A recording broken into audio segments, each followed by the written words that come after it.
એ રામ રામ બધાને નમસ્કાર.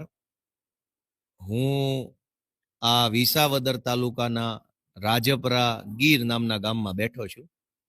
હવે આ આમ જનતાએ મને આશીર્વાદ આપ્યા, પ્રેમ આપ્યો, મત આપ્યો અને ધારાસભ્ય બનાવ્યો. એટલે હવે હું ગામડે ગામડે જઈને લોકોને મળવું, લોકોની વાત સાંભળવી, લોકોના પ્રશ્નો સાંભળવા, ચૂંટણી દરમિયાન જે કાંઈ ઘટનાઓ બની હોય એ લોકો આપણને જાણ કરે અને હવે શું કામ કરવાનું છે એની ચર્ચા થાય. એટલે હું ગામડે ગામડે જઈ રહ્યો છું. આજે આપણે રાજપરા ગામમાં મીટિંગ હતી અને ગામજનો બધા મળ્યા પછી અહીંયા અમારા આગેવાનના ઘરે અત્યારે ચા પાણી કરવા અમસ્તા બેઠા છીએ. મીટિંગ તો બીજી હતી, એ તો પૂરી થઈ ગઈ, પછી ચા પાણી. હવે ગામે એક બહુ જાણવા જેવી બાબત મને જણાવી છે. ગુજરાતભરના લોકોએ વિચારવું જોઈએ, આંખ ઉઘડવી જોઈએ આપણી, કે રાજકારણ તો રાજકારણની રીતે હાલતું રહેશે.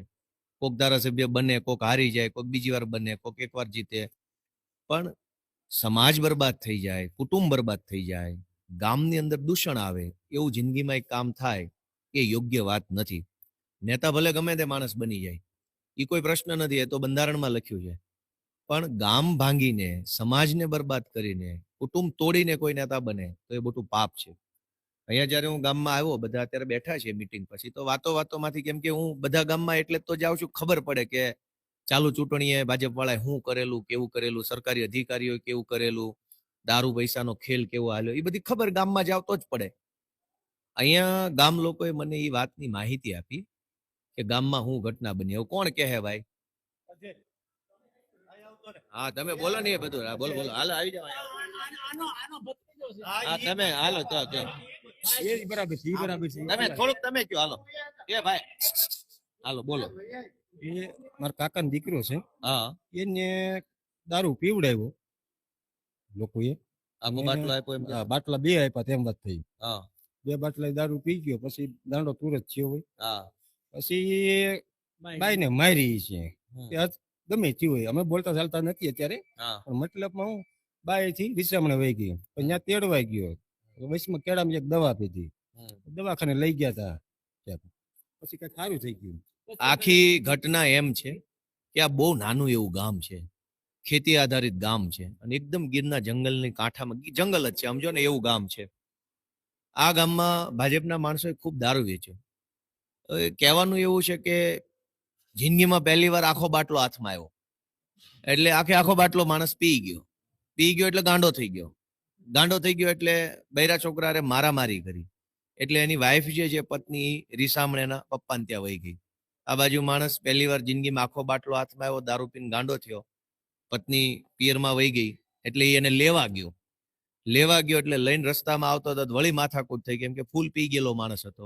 તો રસ્તામાં પછી પાછી એ ભાઈએ દવા પીધી એટલે દવાખાને લઈ જવાનું નવું આખું ઘટનાક્રમ ચાલુ થયો. અને એમાં કુટુંબના માણસો, ગામના માણસો, બહેનો દીકરીઓ બધા પરેશાન થાય. ભલે કોઈને કઈ થયું નથી, અલગ વાત છે, પણ ગામમાં દારૂની એક બોટલ, કોને આપ્યું કેટલું આપ્યું એની ચર્ચા નથી કરવી, પણ ગામમાં દારૂ, ગરીબ માણસને એક આખી દારૂની બોટલ આપી, આખી જિંદગી પહેલી વાર હાથ વગી જોઈ, એ ખુશ થાય, ઉત્સાહમાં આવે ને પી ગયો આખી, અને આખું એક ઘર બરબાદ થવાના હારે પગી ગયું હોય એવી ઘટના બની. દવા પી ગયો, આખું કુટુંબ ડિસ્ટર્બ થયું.